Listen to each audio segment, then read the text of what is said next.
April 1945. A German woman crouches in darkness, certain her final moments have arrived. The footsteps above grow louder. She knows what Americans do to prisoners. At least that's what she's been told. Her hands tremble as the cellar door creaks open. Light floods in. But what happens next will shatter everything she believed about the enemy. The farmhouse had been abandoned for weeks, maybe months. Elsa Wagner pressed herself deeper into the corner of the root cellar, her Wehrmacht auxiliary uniform soaked with sweat and grime despite the April cold. Every sound from above sent waves of panic through her chest. She had been hiding for 3 days, surviving on moldy potatoes and water from a cracked ceramic jug. The thunder of artillery had moved closer each day, then suddenly stopped. The silence that followed was worse than the bombardment. She knew the Americans had arrived in the village. She'd heard the rumble of their tanks on the dirt road, the foreign voices shouting commands in English, the occasional burst of gunfire as scattered German resistance crumbled. Her unit had scattered 4 days ago when their bunker received orders to evacuate. Everyone ran in different directions through the Schwarzwald forest. She never saw Oberleutnant Richter again, never saw any of them. She was alone. The footsteps above were deliberate now, methodical. Soldiers searching the building. Elsa's breathing came in short gasps. Her mind raced through everything Richter had told them during those final briefing sessions in the bunker. The Americans would show no mercy to Wehrmacht personnel, especially not to women who had served in communications. They would interrogate her brutally to extract intelligence about German positions, codes, radio frequencies. Then they would execute her. Or worse, they would turn her over to the Russians. She had burned her identification papers 2 days ago, but her uniform told the story clearly enough. The gray-blue jacket with its Wehrmacht eagle, the auxiliary corps' insignia on her sleeve. There was no hiding what she had been, what she was. The cellar door rattled.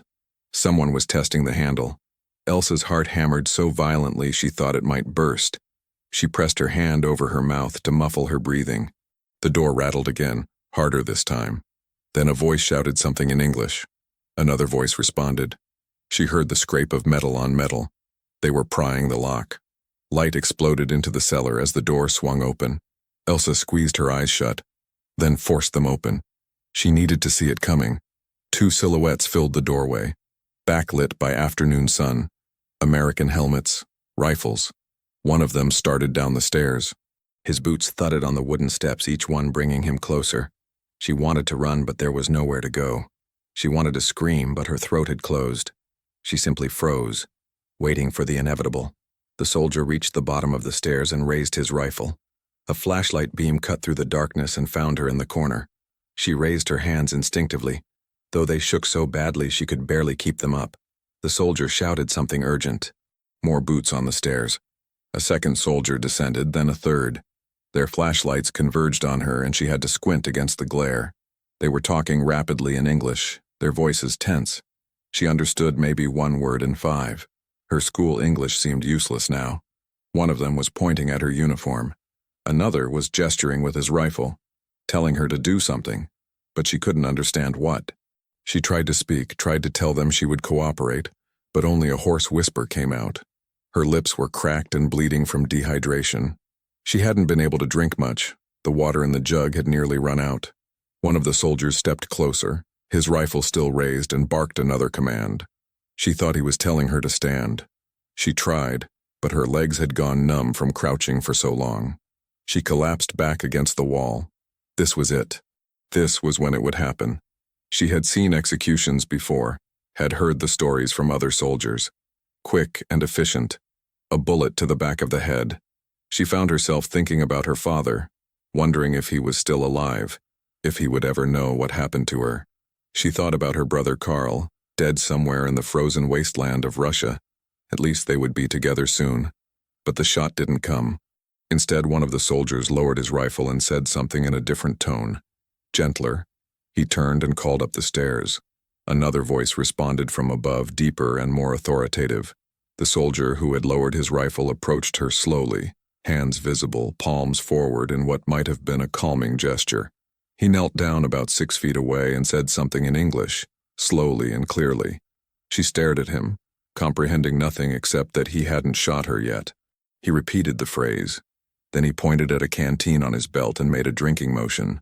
Water. He was offering water. Elsa's mind struggled to process this. Was it a trick?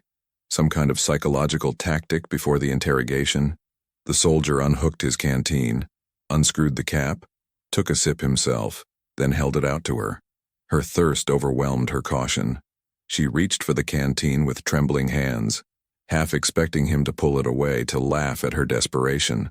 But he let her take it. The water was lukewarm and tasted faintly metallic, but it was the most beautiful thing she had ever experienced. She drank too fast and coughed, water spilling down her chin.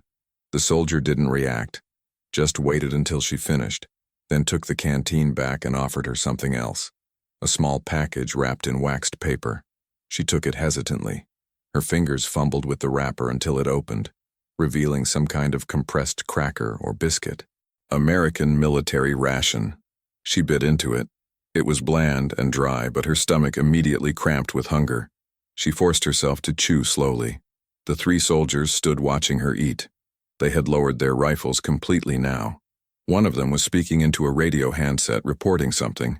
She caught the word German and female, but nothing else. A 4th soldier descended the stairs, this one with different insignia on his helmet. Older than the others, maybe late 20s. He had a medic's bag slung over his shoulder and a Red Cross armband on his sleeve. He approached her with the same careful, non-threatening movements the first soldier had used. When he spoke, his voice was calm and measured. He pointed to himself and said something that sounded like a name. James. Or maybe she misheard. The medic knelt beside her and reached toward her face. She flinched violently, but he stopped, held up his hands, and waited. Then he pointed at her lips at the dried blood there and mimed wiping it away. He wanted to examine her injuries. She nodded slightly, too exhausted to resist. His hands were surprisingly gentle as he checked her face, her arms, looking for wounds. He pulled out a canteen of his own and poured water onto a clean cloth, then carefully cleaned the blood from her lips and chin. She couldn't understand why they were doing this. Why they hadn't bound her hands, why they were giving her food and water, why this medic was treating her wounds. It made no sense according to everything she had been taught. Maybe this was how Americans operated. Give the prisoner comfort first, make them feel safe, then extract what they needed through betrayal. That had to be it. But as the minutes passed and no interrogation began, no violence materialized, doubt crept into her certainty. One of the soldiers said something and the others laughed. Not cruel laughter, but the easy camaraderie of men sharing a moment. The medic finished cleaning her face and pulled out a small tin of something. He showed it to her, then applied a tiny amount to her cracked lips. It stung at first, then soothed. Some kind of medicinal salve. A 5th soldier appeared at the top of the stairs and called down. The medic responded in English, then gestured for Elsa to stand. This time when she tried, he supported her elbow, helping her to her feet. Her legs nearly buckled, but he steadied her. Together they moved toward the stairs. Each step was agony. Her muscles screamed from 3 days of immobility. The medic kept his grip firm but not painful, guiding her upward into the light. The farmhouse's main room was wrecked. Furniture overturned, glass from broken windows scattered across the floor, bullet holes in the walls. Half a dozen American soldiers were inside and more visible through the doorway in the yard. They all turned to look at her as she emerged from the cellar. She wanted to collapse again but forced herself to remain standing. Show them no weakness, give them no satisfaction. An officer approached, older than the rest, maybe early 30s. His uniform was less dusty than the others, his bearing suggesting command authority. He looked at her for a long moment, his expression unreadable. Then he said something to one of the soldiers beside him. This soldier was younger, early 20s perhaps, with dark hair and intelligent eyes. He stepped forward and spoke. In German. Perfect, fluent German with a slight accent she couldn't quite place. The shock of hearing her own language nearly broke her composure. The soldier introduced himself as Private David Cohen. He explained that he would be translating. The officer beside him was Lieutenant Robert Hayes, commanding this platoon of the 3rd Infantry Division. She was now a prisoner of war of the United States Army. She would be treated in accordance with the Geneva Convention. She would not be harmed. She would be given food, water, and medical attention. She would be transported to a prisoner of war camp where she would remain until the war's conclusion. Elsa listened to this recitation with growing confusion. Geneva Convention? She knew the term vaguely from training briefings, but Richter had always dismissed it as Allied propaganda. No one actually followed those rules, he'd said. War was war. Prisoners were liabilities to be dealt with efficiently. Cohen asked her name, rank, and unit. Standard questions required by protocol. She hesitated, wondering if answering would make things worse. But what did it matter now? They had her uniform, her appearance. She told them. Elsa Wagner, Nachrichtenhelferin, Communications Auxiliary, assigned to 7th Army Communications Bunker in the Schwarzwald. No rank, technically, as auxiliaries operated outside the formal Wehrmacht structure. 23 years old. From Stuttgart. Lieutenant Hayes listened to Cohen's translation, nodded, and gave what sounded like a series of orders. The soldiers responded with crisp affirmatives. Hayes turned back to Elsa and spoke. Cohen translated. They would conduct a basic security search of her person, conducted by the medic for propriety, to ensure she carried no weapons or intelligence materials. Then she would be transported to battalion headquarters for processing. Did she understand? She nodded. She understood the words. She didn't understand why they were bothering to explain any of this to her. The medic, who Cohen identified as Sergeant James O'Connor, approached and gestured to a relatively clean corner of the room. He conducted the search professionally and quickly, checking pockets and seams of her uniform without inappropriate contact. He found nothing except a small photograph she had carried. Her family, taken in 1940 before everything changed. O'Connor looked at it briefly, then handed it back to her. She took it with trembling fingers, unable to believe they were returning it. O'Connor said something to Cohen, who translated. The medic wanted to know when she had last eaten a proper meal. Elsa tried to remember. 5 days ago? 6? Before the evacuation order. She told Cohen this, and O'Connor's expression tightened. He pulled out more rations from his pack and handed them to her. He mimed eating slowly, not too fast. Her stomach wasn't ready for much. They led her outside into the farmyard. The sunshine was almost painful after 3 days in darkness. The platoon had established a temporary position here. Vehicles parked in defensive formation, soldiers at various points maintaining security. Elsa noticed several of them staring at her with undisguised curiosity. A German female POW was apparently unusual enough to warrant attention. One soldier in particular caught her eye. He was black, standing near one of the trucks, and when their eyes met, he gave her the slightest nod. She had never seen a black soldier before. German propaganda had said terrible things about how the Americans used African troops, painting them as savages. But this man looked like any other soldier in the platoon, just as tired, just as professional. Another crack in the wall of lies she'd been fed. A jeep pulled up and Lieutenant Hayes indicated she should get in the back. O'Connor climbed in beside her, still carrying his medic bag. Cohen took the passenger seat. A fourth soldier drove. As they pulled out of the farmyard, Elsa twisted around to look at the farmhouse one last time. That cellar had been her prison and sanctuary. She'd been certain she would die there. Instead, she was alive, being driven deeper into American-controlled territory by soldiers who treated her with incomprehensible courtesy. The drive took about 40 minutes along roads churned to mud by military traffic. They passed burned-out German vehicles, abandoned equipment, and groups of refugees trudging westward with whatever they could carry. The war's aftermath spread across the landscape like a disease. Several times they encountered American checkpoints, and each time Cohen showed papers and explained Elsa's status. The guards waved them through without incident. Elsa sat in silence, trying to process everything. O'Connor occasionally checked on her, offering water from his canteen. She accepted it, still half convinced this was some elaborate prelude to brutality. But mile after mile passed and the brutality never came. Instead, O'Connor pointed out the window at one point and said something. Cohen translated. They were passing through a village that had surrendered without fighting. The buildings were intact, civilians visible going about their business. O'Connor said something else, and Cohen's translation came with obvious reluctance. The medic's brother had died at Normandy, Omaha Beach. First wave. Elsa looked at O'Connor with new understanding. This man had every reason to hate her, to want revenge for his brother's death. She had served the military machine that killed him. Yet here he sat, making sure she stayed hydrated, treating her wounds, showing basic human decency. The contradiction was overwhelming. They arrived at battalion headquarters just as the sun began its descent toward the horizon. The facility was a commandeered German school building, now flying American flags. Military police directed them to a processing area where several other prisoners were being held. All men, all looking as shell-shocked as Elsa felt. The MPs took custody of her from Lieutenant Hayes's platoon. O'Connor said something to Cohen, who translated it for Elsa. The medic wished her luck. Then they were gone, climbing back into the jeep and driving away. An MP sergeant, speaking through another interpreter, explained the processing procedure. Basic information verification, photograph for records, assignment to appropriate POW facility. The interpreter was less friendly than Cohen had been, more mechanical in his translations. But he wasn't cruel. None of them were cruel. They simply went through the motions of bureaucratic necessity. The photographer positioned her against a white wall and took 2 pictures, front and profile. The flash left spots dancing in her vision. They gave her a POW identification number and a tag to wear. They inventoried the contents of her pockets, the photograph, a small comb, nothing else. Everything was recorded meticulously.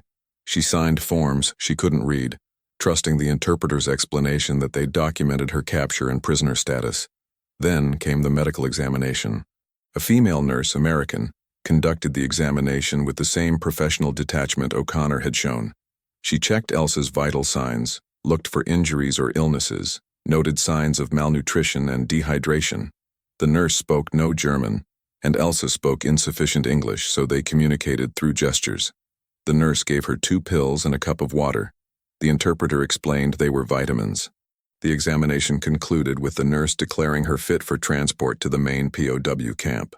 Night had fallen by the time they loaded her and a dozen male prisoners onto a truck. They drove for another 2 hours, the truck's canvas cover blocking any view of where they were going. The men didn't speak much. Some slept despite the rough ride. Others stared at nothing with the 1,000-yard gaze Elsa had seen in so many soldiers' eyes during the war's final months. The POW camp appeared in the darkness like a small city of lights, watchtowers with searchlights, rows of barracks behind wire fencing, guard stations at the gates. The truck stopped at the main checkpoint where MPs verified the transport documentation. Then they drove inside and the gates closed behind them. Elsa's processing at the camp took another hour. More forms, more questions, more photographs. They separated her from the male prisoners and assigned her to a special barracks designated for female POWs. A guard, female and American, escorted her through the compound. The walk gave Elsa her first real view of the camp's scale. Hundreds of prisoners, maybe thousands, all German, all housed in orderly rows of barracks. Electrical lights illuminated the pathways. She could hear generators humming in the distance. The women's barracks was smaller than the men's sections, but similarly constructed. Long wooden building with rows of bunks, a common area, separate washing facilities. About 30 women were housed here, the guard explained through gestures. Most were Wehrmacht auxiliaries like Elsa, a few nurses, one Luftwaffe radio operator. They came from various units, captured at different times and places as the Reich collapsed. The guard showed Elsa to an empty bunk and gave her a blanket, a pillow, and what looked like spare clothing. Then she left, locking the barracks door from the outside. Elsa stood there holding her new possessions, unsure what to do next. Several of the other women looked up at her arrival, but most ignored her, lost in their own thoughts and fears. One woman approached, older than Elsa, maybe mid-20s, with the bearing of someone who had seen considerable military service. She introduced herself as Margaret Schneider, Magda to friends. She'd been a Wehrmacht nurse captured 3 weeks ago near Heidelberg. She'd been here at the camp for 2 weeks and knew the routines. She offered to explain how things worked. Magda led Elsa to a pair of bunks in the corner and gestured for her to sit. Then, speaking in low tones that wouldn't disturb the others, she provided the essential information. Wake-up was at 6 every morning. Roll call at 6:30. Breakfast at 7. The food wasn't great, but it was adequate and regular. After breakfast, there were work assignments, light duties like laundry, cleaning, gardening, nothing strenuous. Lunch at noon, afternoon work assignments, dinner at 6 in the evening, lights out at 9. Weekends had no work assignments. The Americans followed the Geneva Convention strictly, Magda explained. Prisoners could not be forced to do military work. They could write letters home. though delivery was uncertain given Germany's current chaos. They could receive Red Cross packages if any arrived. Medical care was provided for anyone who needed it. Guards were professional and didn't tolerate misconduct from anyone, prisoner or guard alike. Elsa listened to all this with a sense of unreality. It sounded less like a prison camp and more like a military barracks with restricted freedom. She asked Magda if it was true, if the Americans really treated them this way. Magda's expression grew complicated. She said yes, it was true, but not because the Americans were soft or stupid. They followed the rules because they believed in the rules, because they wanted their own captured soldiers to receive the same treatment from Germany, and because they had the resources to afford proper treatment. Germany had neither the resources nor the inclination anymore. That night, lying in her bunk with a thin blanket pulled up to her chin, Elsa couldn't sleep. Her mind kept replaying the day's events, trying to reconcile what had happened with what she'd been taught to expect. Every propaganda briefing, every warning from Richter and other officers, every story told in whispers among the auxiliaries, all of it had been lies, or if not outright lies, then distortions so severe they bore no resemblance to reality. She thought about Sergeant O'Connor, whose brother died fighting Germany, showing her kindness. She thought about Private Cohen, a Jewish soldier whose people had suffered so terribly under the Reich, treating her with basic human decency. She thought about Lieutenant Hayes following rules even when he could have ignored them. She thought about the MPs, the nurse, the guards, all of them simply doing their jobs without cruelty or vindictiveness. And she thought about Oberleutnant Richter, who had abandoned his subordinates and fled, about the propaganda that had filled her head with terror, about the regime she had served, believing she was defending her homeland, slowly realizing she'd been part of something monstrous. The weight of that realization pressed down on her chest, making it hard to breathe. She had worked in communications for 2 years. She had transmitted orders, decoded messages, facilitated military operations. How many people had died because of her work? She hadn't pulled triggers, hadn't launched bombs, but her hands weren't clean. None of their hands were clean. Sleep finally came in the early morning hours. Troubled and fragmentary, she dreamed of the cellar, of darkness and footsteps, of light flooding in. But in the dream, when she looked up, it wasn't American soldiers standing there. It was her brother Karl, still wearing his Wehrmacht uniform, still 19 years old. He looked at her with infinite sadness and said nothing. Then he turned and walked back up the stairs, fading into light, and she was alone again. The barracks lights came on at 6. Elsa jerked awake, momentarily disoriented. Other women were already moving, getting dressed, preparing for roll call. Magda appeared beside her bunk with a spare Wehrmacht auxiliary uniform, cleaner than the one Elsa wore. The camp provided basic necessities, she explained. Everyone wore their original uniform since the Americans had no German civilian clothes to distribute. Elsa changed quickly, grateful to be out of the filthy uniform she'd worn for 4 days. Roll call happened in the yard outside the barracks. The women lined up in neat rows while an American sergeant with a clipboard called names and checked them off. The process took maybe 10 minutes. Then they marched to the mess hall for breakfast. The building served the entire camp in shifts. Women's section ate first, then various men's sections throughout the morning. The food was basic but substantial. Oatmeal, bread, weak coffee. Elsa ate slowly, still afraid her stomach would rebel. Magda sat beside her and pointed out various prisoners, providing quiet commentary. That woman had been a telephone operator in Berlin. That one had worked in a military hospital. The woman at the end of the table had been captured with her fiancé, who was now housed in the men's section. They were allowed to see each other once a week during designated visiting hours. After breakfast came work assignments. Elsa was assigned to laundry duty along with 5 other women.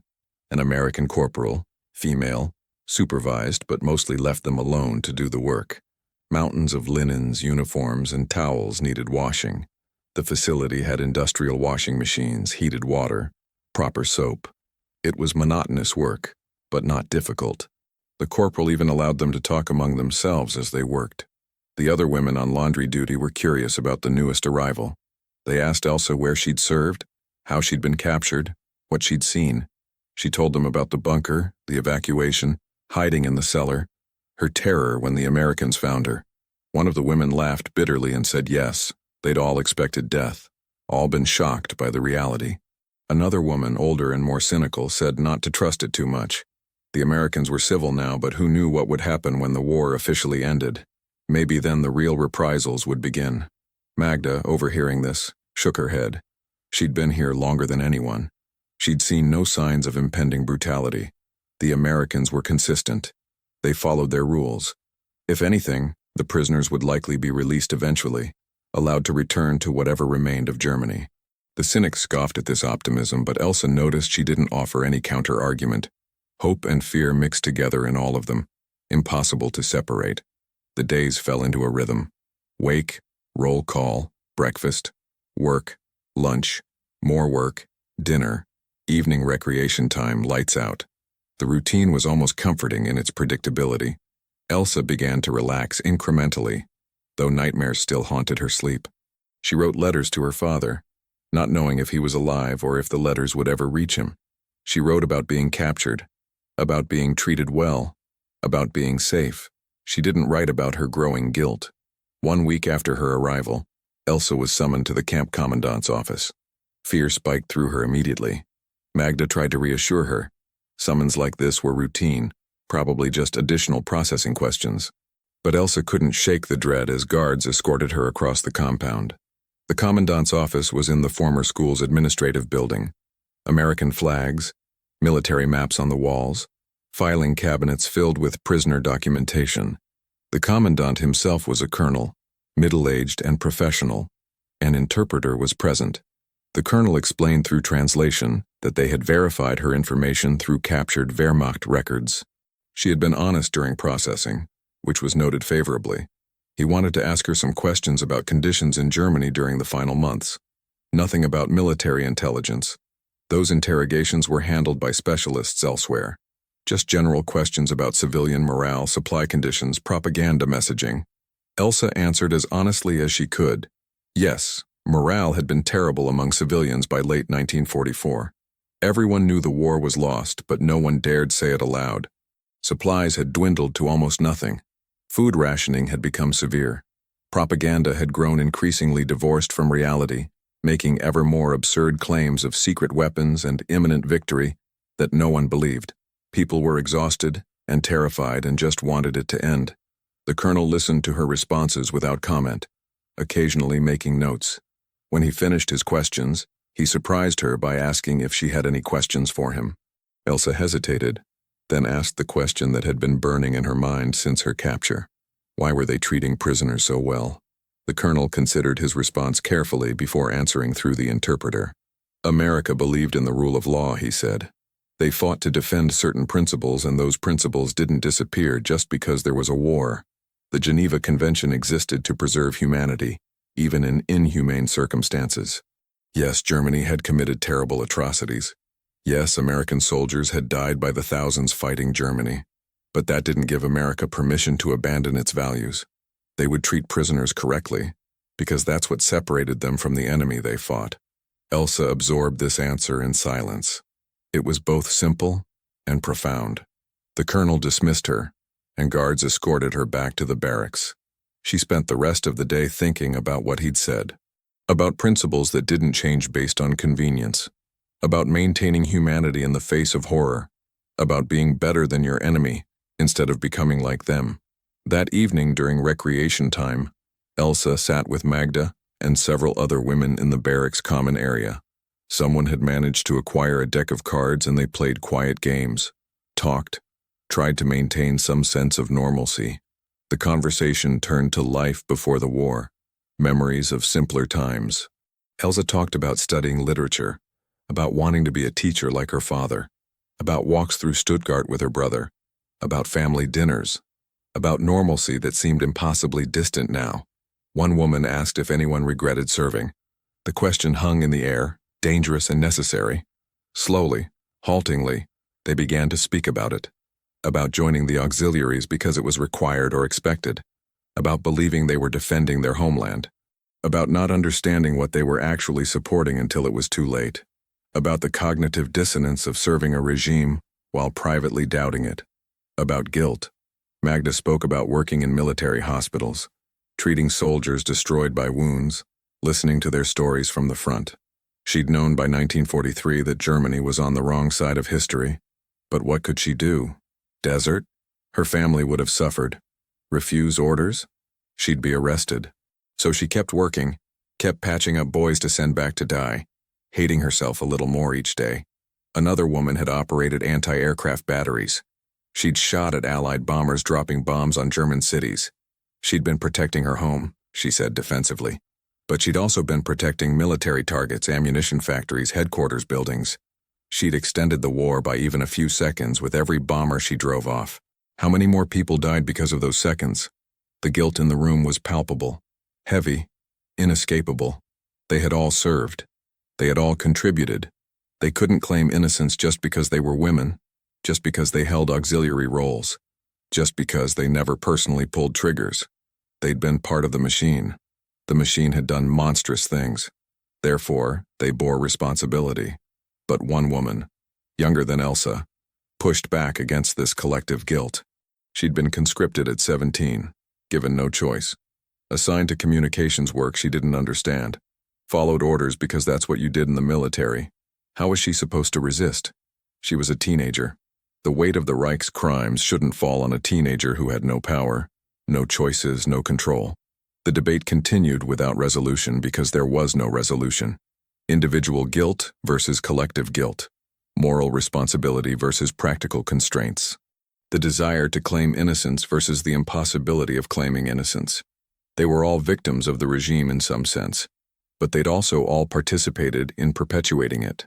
Both things were true simultaneously.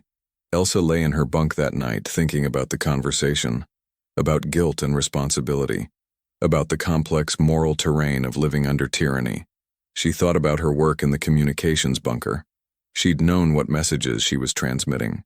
She'd known those orders would result in military actions. She'd known people would die. But she'd filed those thoughts away, compartmentalized them, told herself she was just doing her job, just doing her job, just following orders. The excuses sounded hollow now. There had been moments when she could have done something. Not anything dramatic or heroic. She wasn't built for resistance. But small things. Deliberate errors in transmission. Delays in decoding. Minor sabotage that might have saved even one life. She'd done none of that. Fear had kept her compliant. Self-preservation had kept her hands working, her mouth shut. The nightmares continued. Now they mixed images of the cellar with images from her work. Radio messages about troop movements. Decoded orders for retreats that came too late. Intelligence reports she'd transmitted that led to operations she never saw but could imagine. In her dreams, every message she'd transmitted had a face. Soldiers dying, civilians fleeing, cities burning, all because she'd been very good at her job. 3 weeks into her captivity, something happened that shook the entire camp. News arrived that Allied forces had discovered concentration camps, places called Buchenwald, Dachau, Bergen-Belsen. The rumors had been true, the whispered stories that everyone half believed but wanted to deny. It was real. All of it was real. The scale of the atrocities emerged in fragmentary reports that left prisoners reeling. The Americans brought in newspapers with photographs. They set up mandatory viewings of newsreel footage. They wanted prisoners to see what had been done in Germany's name. The film was horrific beyond comprehension. Mountains of corpses, living skeletons staring at cameras, mass graves, gas chambers, crematoria, the systematic industrialization of murder. Elsa watched the newsreel footage with the other women in a stunned silence broken only by occasional sobs. Some women denied it immediately. Propaganda, lies, fabrications. But most knew better. The evidence was too extensive, too detailed, too documented. This had happened. This was real. The regime they'd served had done this. After the screening, women stumbled back to the barracks in shock. Some vomited. Others wept uncontrollably. A few retreated into furious denial, insisting it was Allied psychological warfare. But that denial rang hollow even to those voicing it. Deep down, they all knew. They'd all heard things, seen things, suspected things. They'd chosen not to look too closely. Magda sat on her bunk, face in her hands, shoulders shaking. Elsa sat beside her, not knowing what to say. What was there to say?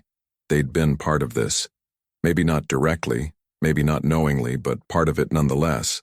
They'd kept the military machine running. That machine had enabled the camps, therefore they'd enabled the camps. The logic was inescapable.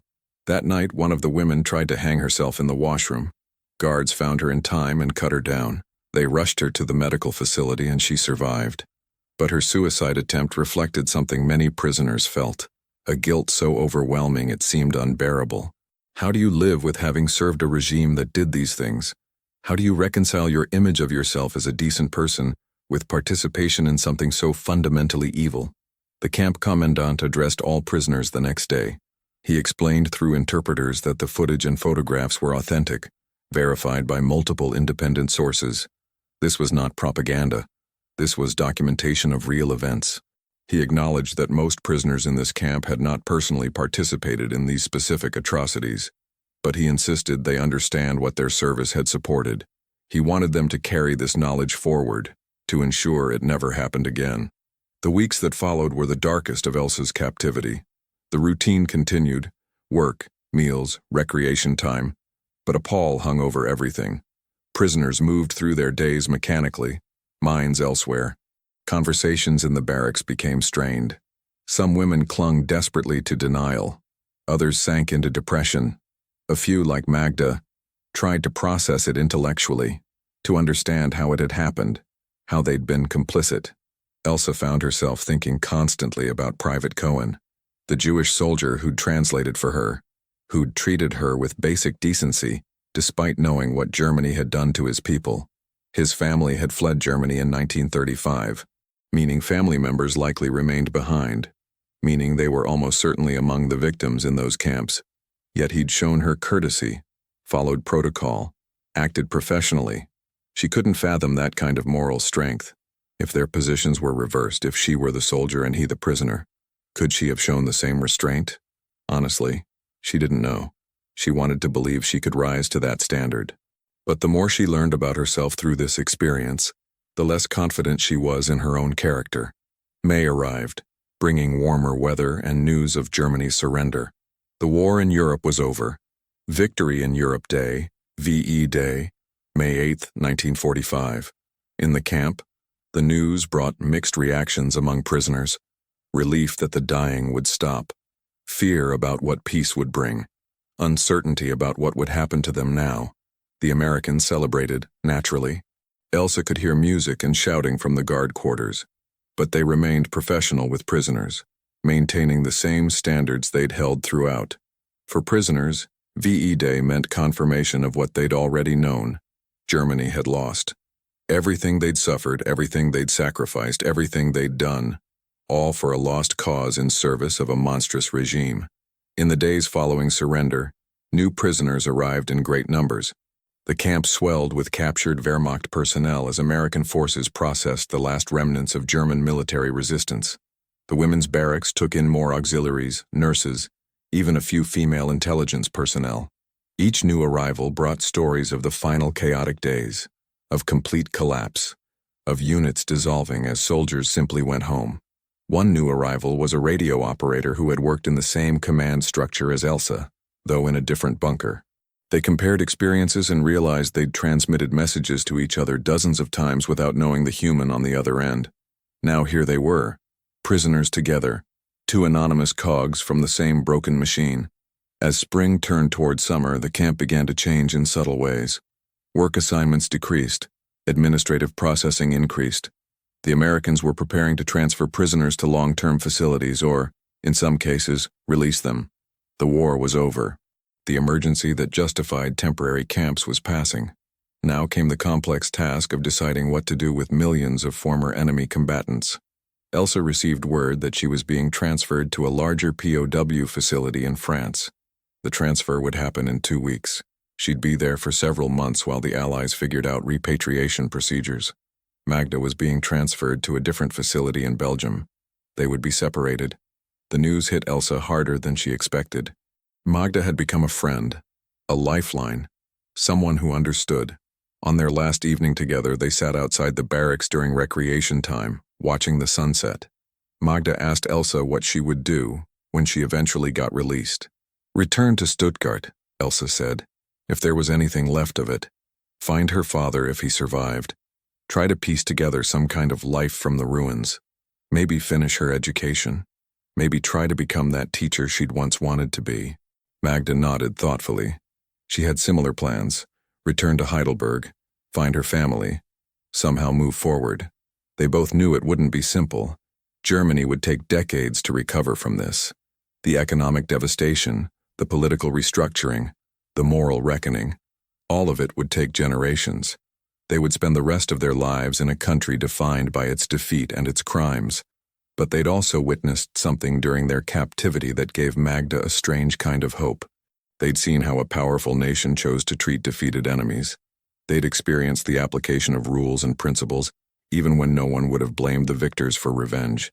Maybe, Magda suggested, Germany could learn from that, could rebuild not just infrastructure but values, could become a nation that honored human dignity because it learned the cost of abandoning it. Elsa wanted to believe that. She wanted to believe something good could come from this catastrophe.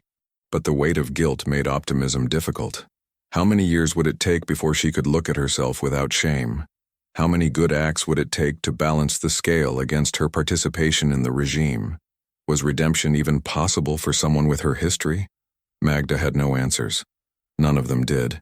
All they could do was survive, remember, and try to be better. Try to ensure the next generation understood what had happened and why it must never happen again. It seemed like such a small thing to hold on to, but it was something. The transfer came on schedule. Elsa and a group of 20 other prisoners boarded a truck early one morning. Magda stood with other women at the barracks door, waving goodbye.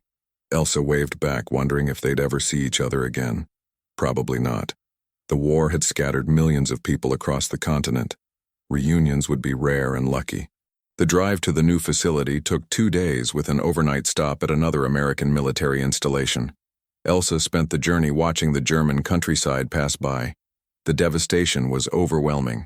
Cities reduced to rubble, bridges destroyed, factories bombed into twisted metal skeletons, refugees clogging roads. The physical destruction matched the moral destruction. Everything was broken. The new POW facility was larger and more permanent than the first. Thousands of prisoners housed in well-organized sections, better facilities, more structured programs. The Americans had established education courses for prisoners, basic civics, democratic principles, history without propaganda. The idea was to begin deprogramming the Nazi indoctrination. Some prisoners resisted these courses. Others, like Elsa, attended willingly, hungry to understand how things had gone so wrong. One lecture stood out to Elsa. An American officer, speaking through an interpreter, explained the concept of individual moral responsibility in mass movements. He talked about how ordinary people become complicit in extraordinary evil through small choices, incremental compromises, and willful blindness. How propaganda exploits fear and prejudice. How authoritarian regimes deliberately create conditions where resistance seems impossible. But also how there were always choices. Always moments where individuals could have said no, even at great personal cost. Some heroes had said no. The officer acknowledged this. People who'd hidden Jews, who'd sabotaged war production, who'd distributed anti-Nazi literature, who'd refused orders. Many had died for those choices. They were examples of the moral courage that should have been more common, but wasn't. The rest of the population, the vast if this story of Elsa Wagner and the unexpected humanity she found in captivity moved you, I invite you to join our community. Hit that subscribe button if you haven't already. We share powerful, untold stories from history every week that challenge what you think you know about the past. Did this story change your perspective on wartime humanity? Smash the like button to help others discover these forgotten moments of compassion in the darkest times. And here's where your voice matters. Drop a comment below. Tell us what surprised you most about Elsa's experience. Have you heard similar stories from your own family's history? What other World War II stories should we explore? Your comments guide our research and help us uncover the historical accounts that deserve to be told. Remember, these aren't just stories. They're real people, real moments, and real lessons about humanity that echo through generations. By engaging with this content, you're helping preserve these important historical truths. Subscribe, like, comment. Let's keep history alive together.